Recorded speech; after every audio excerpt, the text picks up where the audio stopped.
Yeah, the big transfers just continue to roll in this summer. Just when nobody was really looking, Chelsea went and splashed over 100 million euros on Morgan Rogers, and everybody is talking about it. Yeah, we all know he is a good player, but is he that good? Why did Chelsea deem it fit to splash that much money on a 10 when they already have Cole Palmer? These are some of the questions we'll be answering in this video today. This is why Chelsea signed Morgan Rogers for almost 150 million euros. Hey fam, this is your chance to build the jersey collection you've been waiting for. The Goal 90 bundle deal is live. Buy 2 jerseys and get 10% off. Buy 3 and get 15% off. Buy 4 and get a massive 25% off. Club kits, country kits, retro classics, pick your favourites and save big. And yes, every order comes with free worldwide shipping. Goal 90 bundle deal. Buy more, save more. Shop now at Goal 90 Shop. First of all, let's face it, it is just the nature of the market right now. Elliot Anderson just went for 135 million euros, Sandro Tonali went for 108 million, and Mateus Fernandes went for 100. These are all midfielders who, you can argue, are not much better than Rogers, and surely not as productive as he is when it comes to attacking stats. With that in mind, we're not so surprised that Aston Villa asked for that much money before releasing their best player. But the market aside, did Chelsea really need Rogers? I mean, he is a 10, and they already have one of the best 10s in the world in Cole Palmer, so why break the bank for another one? Well, first of all, you must remember that Chelsea has a new manager, and Xabi Alonso is a coach who often sets up his teams to field 2 10s. He can have a narrow 3-4-3 setup, which features 2 wingbacks, 2 holding midfielders, 2 10s and 1 striker. In a system like this, Rogers and Palmer would work just perfectly, especially because they have different favourite feet, so it'll make for a balanced attack. The coach could also switch up the front 3 where he has 1 10 and 2 strikers. In a system like this, Rogers can play up front alongside João Pedro, while Palmer plays as the lone 10.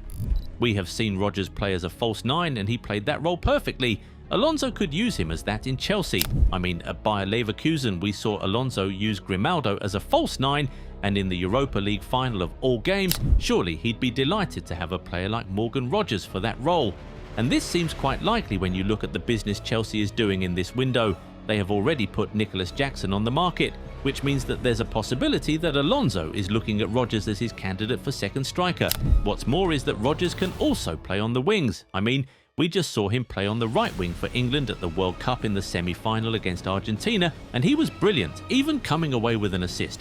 But interestingly, in the 2025-26 season, he played more as a left winger. He played on the left 17 times for Aston Villa and was directly involved in 9 goals in those games. This shows just how versatile he is. Attacking midfield, left wing, right wing, second striker, centre forward, even central midfield and left midfield, this guy can slot right in anywhere. So with Chelsea looking to dump Garnacho and with Gittins expected to take the back seat in the new season, Alonso could also be looking to use Rogers a lot as a winger. Who knows? Essentially, a player like this will always be valuable to any team. So in reality, this is not about signing a player to replace or compete with Palmer. They can absolutely play together, those two. Also, don't forget that Morgan Rogers and Cole Palmer are best of friends. Remember, they were both in the Man City youth team together, where they became super close. Those two won't be in competition with each other. They'd actually love to play together once again, and we see their chemistry benefiting Chelsea so much. In fact, we'd likely even see them hit the ice-cold celebration together when any of them scores.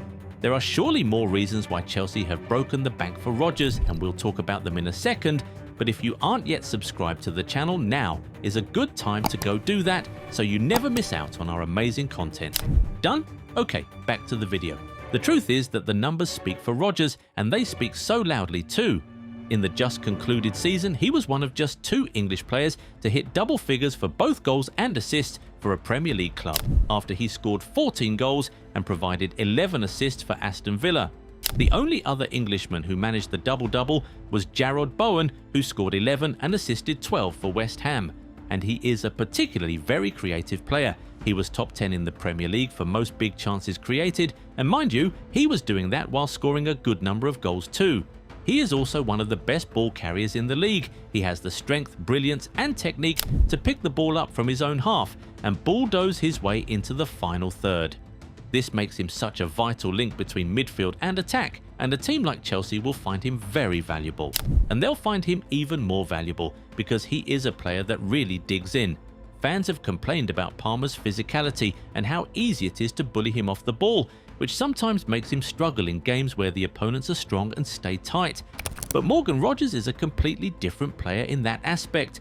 The dude is an absolute specimen, and he's never scared to dig in and get dirty. In the Thomas Tuchel era, he is the midfielder who has won the third most possessions in that England team, behind just Elliot Anderson and Declan Rice. When you have a player who can score, assist, create, progress the ball, entertain, and contribute defensively all at a high level, that's a player you absolutely break the bank for. One more reason to break the bank for him: he is a big game player. When you're paying north of 100 million for a player, you want him to be able to decide big games all by himself, and Rodgers has consistently done that throughout his career. In the last 2 seasons, he has scored 4 times against Spurs, twice against Man United, and has also got goals against Liverpool, City and PSG.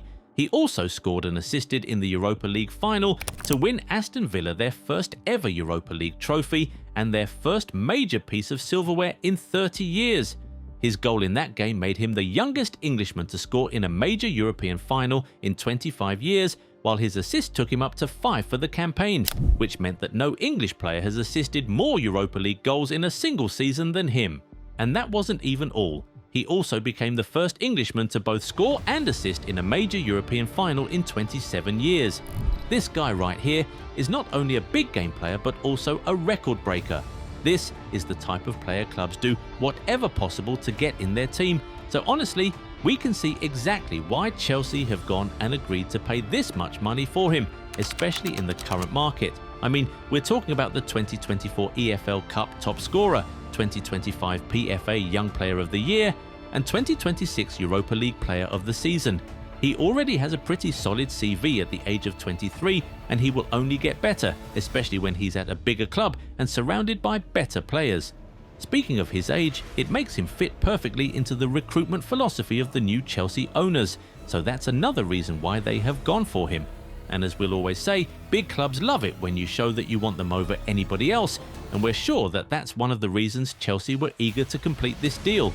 Their London rivals Arsenal were all over Rodgers in recent weeks, and reports say that the Gunners were already preparing an official bid for the player. But after speaking with Xabi Alonso, the former Middlesbrough man said yes to the Chelsea project over joining the reigning Premier League champions. That alone probably made Chelsea want him even more and try to get the deal done as soon as possible. Anyway, it is now time to hear from you guys. What do you think about this transfer? Was it a good one for Chelsea, or do you think they have just overpaid for him? How well do you think Morgan Rogers will perform at Stamford Bridge? Get in the comments and talk to us. If you enjoyed this video, give it a thumbs up and subscribe to the channel. Also, turn on the bell notifications so you never miss out on new content. Catch you in the next one. Bye.